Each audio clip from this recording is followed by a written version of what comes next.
আসসালামু আলাইকুম। কলিং বিষয় মালয়েশিয়া বরাবরের মতো আমি আছি RH হৃদয়।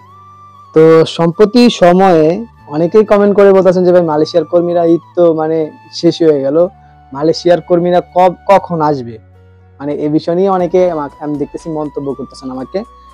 তো ভাবলাম যে এই বিষয়ে একটা ভিডিও আপলোড দেই, যেহেতু অনেকেরই জানার ইচ্ছা। তো আজকের ভিডিওটা একটা খুশির খবর বলতে গেলে। খুশির খবর হচ্ছে এটা যে খুব শীঘ্রই ঈদ যেহেতু শেষ, 8,000 কর্মী আসবে মালয়েশিয়ায়। কিছুদিন আগে আপনারা শুনছিলেন যে 18,000 কর্মীকে যত তাড়াতাড়ি সম্ভব মিটিং এ কিন্তু বলছিলেন আনার ট্রাই করবে। তো এখন সম্প্রতি সময়ে এটা আর কি অ্যাপ্রুভাল হয়ে গেছে, 8,000 কর্মী শিওর আসবে। ঈদ যেহেতু শেষ, এখন আস্তে আস্তে হয়তো প্রসেসিং করা শুরু করবে। আর আরেকটা বিষয়, মালয়েশিয়াতে আসার জন্য কিন্তু অনেকেই কৌতূহল দেখাচ্ছেন। তো এই দিকটা দৃষ্টি আকর্ষণ করে মালয়েশিয়া সরকার কিন্তু বলে দিয়েছেন, এখন পর্যন্ত যেহেতু মালয়েশিয়ার কলিং ভিসা পুরোপুরিভাবে ওপেন হয় নাই সকল সেক্টরে, বা ঈদের পর থেকে যে ওপেন হবে এটা শুধু একটা আশা দিয়ে গিয়েছিল, বাট এখন পর্যন্ত ওইটা ওইরকম বিষয়ে কোনো কথা বলে নাই। সেই ক্ষেত্রে আমি আপনাদেরকে বলবো, কোনো রিক্রুটিং এজেন্সিকে টাকা জমা এখন না দেন, কলিং খুলুক। আর দেখতেছি কিছুদিন যাবত কিছু মিডিয়া এজেন্সির মিডিয়াগুলা নিজেরাই ভিডিও বানিয়ে বলতেছে যে পাসপোর্ট জমা দিয়ে রাখেন, 1 টাকাও লাগবে না, মেডিকেল করে রাখেন। ভাই মেডিকেল করতে তো অবশ্যই টাকা লাগে, পাসপোর্ট জমা দিতে তো টাকা লাগে না।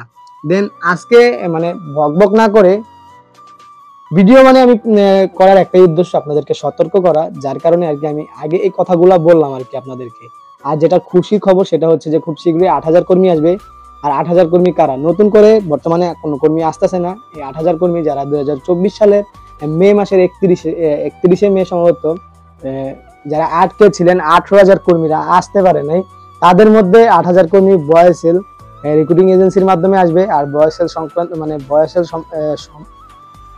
সম্বন্ধে অনেকেরই ধারণা আছে, এটা হচ্ছে বাংলাদেশের একটা সরকারি রিক্রুটিং এজেন্সি, যারা সরকারি প্রসেস ভাবে বিশ্বের যে কোনো দেশে লোক পাঠায়, এটা ইন্টারভিউর মাধ্যমে। বাট মালয়েশিয়ার যে 18,000 কর্মীদের, তাদের ক্ষেত্রটা আলাদা, কারণ 18,000 কর্মীরা আটকে গেছেন, তাদের অনেক প্রসেসিংও হচ্ছিল, বাট আসতে পারে নাই। কিছু কাগজপত্র বাকি ছিল, বা অনেকের টিকিট সংক্রান্ত কোনো প্রবলেম ছিল, বা যে তারিখটা ঘোষণা করে দিয়েছিল যে বন্ধ হয়ে যাবে, ওই নির্ধারিত টাইমে হয়তো ফ্লাইট পায় নাই, ওই টাইমে আর কি বিমানের অনেক টিকিট বুকিং ছিল, যার কারণে কর্মীরা আসতে পারে নাই, তাদের ভিসা কিন্তু অনেকটাই ওকে হয়ে গিয়েছিল। তো এখন কথা হচ্ছে কবে থেকে আসবে। অবশ্যই আপনারা চ্যানেলগুলোতে ফোকাস রাখেন, যারা মালয়েশিয়া সংক্রান্ত ভিডিও করে থাকে, মালয়েশিয়াতে যারা আছেন তাদেরকে ফলো করেন। আর যদি আমাকে ফলো করেন, অবশ্যই যদি আমি কোনো আপডেট নিউজ পাই অবশ্যই আমি আপনাদের মাঝে শেয়ার করব। তো অবশ্যই আপনারা বরাবরের মতো সাপোর্ট করবেন। আর কে কেমন আছেন অবশ্যই কমেন্টে জানাবেন। ঈদ সবাই কেমন কাটলো অবশ্যই বলবেন। আর আপনাদের কোন বিষয় মালয়েশিয়া সম্পর্কে কোন ধরনের বিষয় জানার ইচ্ছা আছে অবশ্যই কমেন্টে বলবেন। যেহেতু আমার এই চ্যানেলটা নানান ক্যাটাগরি আকারে, আমি চাইলে অনেক ধরনের ভিডিও আপলোড করতে পারি এখানে। সেক্ষেত্রে যদি আপনারা আমাকে কমেন্ট করেন, আমি ট্রাই করব আপনাদেরকে ওই সম্বন্ধে মালয়েশিয়ার ধারণা দেওয়ার জন্য। আর অনেকেই ইদানিং আমাকে কলে বা সরাসরি SMS দিয়ে বলতেছেন যে ভাই আমার হাতে এটা কি ফোন, কত টাকা দিয়ে নিছি বা কোথায় পেলাম, বা ইউটিউবের টাকা দিয়ে নিছি কিনা। তো এই বিষয়ে শর্ট আপলোড অলরেডি হয়ে গেছে, আপনারা চাইলে দেখে আসতে পারেন। ফোনের আনবক্সিং করা আছে শর্টে, প্রায় 1 মিনিটের মতো। অবশ্যই আপনাদের ভালো লাগবে।